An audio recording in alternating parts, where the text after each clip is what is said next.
What's up mga kabosing? So, hello mga kabosing, welcome back to my vlog.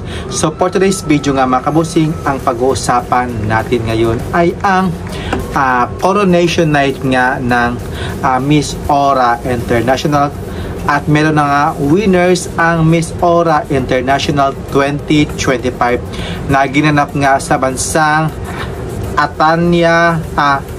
Antalya, Turkey mga kabosing. So kanina lang nga po ginanap ang coronation night ng Miss Aura International. At syempre, grabe mga kabosing, puksaan talaga ang labanan. At syempre, hindi rin talaga magpapatalo ang ating kandidata na si Philippines na si Krisha Aleri mga kabosing. Grabe, sobrang ganda talaga ng kanyang performance, ng kanyang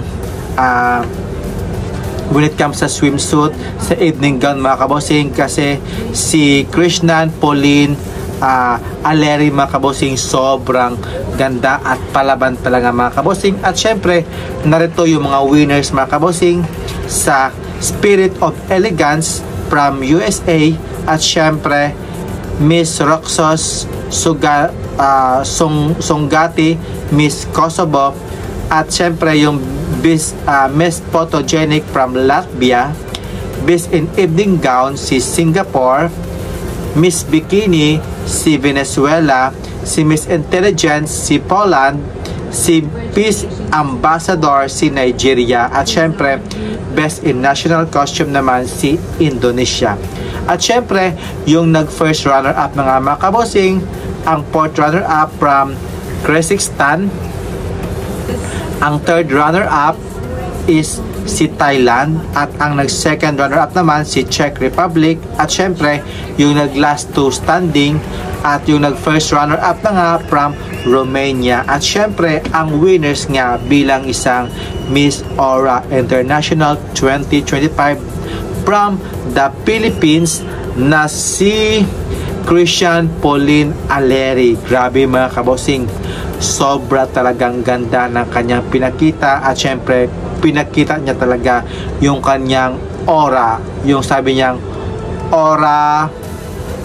Auranatics, ano ba tawag dun? Aura, may sinabi siyang words dun mga kabosing about sa aura amazing impact nga mga kabosing sa kanyang question and answer. So grabe yung pagka-deliver niya talaga, yung kanyang sagot mga kabosing, parang naka-reading lang siya, parang naka-reading comprehension siya, parang memorize niya yung sagot, pero napaka or amazing talaga impact yung kanyang ginawa. Yung kanyang motto na or amazing impact, yun talaga yung nagdala sa kanya mga kabosing.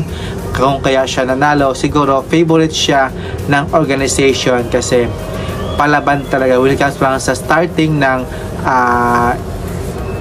Aura International, sa swimsuit, preliminary competition, pasok na pasok talaga ang aura ni Miss Philippines. Kaya siya yung nag-uwing bilang isang Miss Aura International. Akala ko nga makapasok si Indonesia sa runners-up, so hindi pala siya nakapasok. Si Thailand talaga ang pinapasok ng organization. At syempre nga, nantok na mga kabosing, grabe. At syempre nga, yung mga production nila mga kabosing, ang ganda din. Kaya lang, hindi masyadong malinaw, may pagka madilim masyado yung kanilang stage, at kulang talaga sa lights. Pero overall mga kabosing, so syempre, happy ako kasi nanalo nga ang ating pambato from the Philippines bilang isang Miss Aura International 2025 na si Krishnan Pauline Aleri. So congratulations, yay, we did it mga kabosing. Kaya congratulations po sa lahat po ng mga winners, from fourth runner up to the winners. Congratulations, and sana po sa darating na competition sa Miss World, sana ay masungkat po natin ang ikalawang corona bilang isang Miss World 2025. So congrats in advance kay Krishna Marie Grabines. So goodbye mga kabosing, and thank you for watching, and shukran po, and bye bye, keep safe po. Mwah.